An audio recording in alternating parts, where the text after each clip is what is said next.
In this video, I'm going to show you that how the send HTTP request has been processed within the socket communication mechanism. So it will allow us to send the request to the HTTP server, and then after processing the request, it will be get back to the client and will be telling us that whether the authentication or the connection has been made or not. So I've just written this method send HTTP request, and then I provided actually a URL, and this URL would going to be actually representing the address of our web server.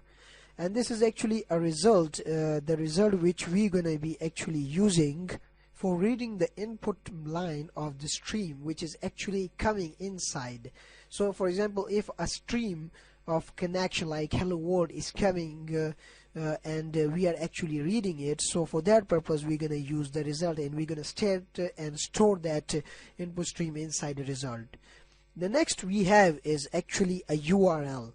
So we have actually instantiated the URL in here, and then we provided the authentication server address as a parameter to this URL instantiation class. And what is user authentication server address? It is actually the address which we have previously declared in here, that is 127.0.01/Android chatter. So I'm going to get back to the send HTTP request method, and in here I've just created the HTTP URL connection. So what is HTTP URL connection?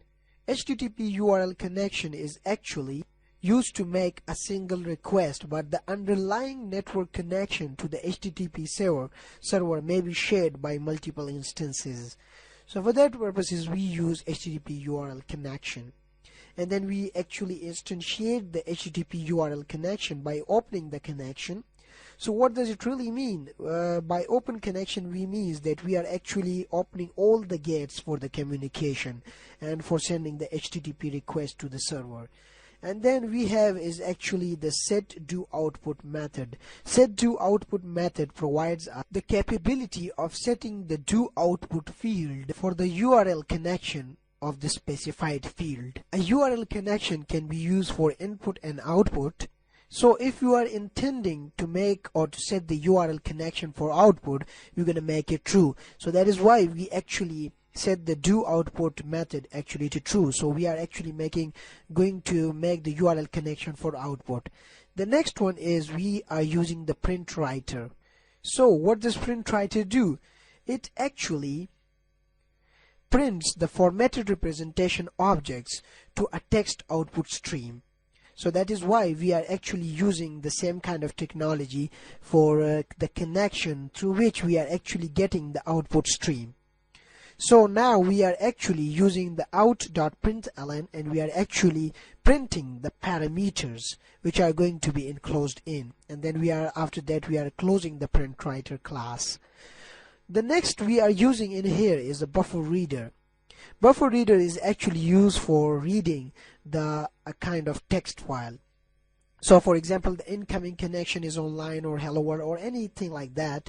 So we're going to be using buffer reader to read that incoming connection and that process it according to the requirement. So here we are actually instantiating that input stream reader with buffer reader, and then we are getting the connection in the form of input stream. So now the next thing we are using is actually an input line. So input line is actually referring to the line on which the text are actually printed out. So if for example there are text which is covering 10 lines, so the input lines would be actually 10.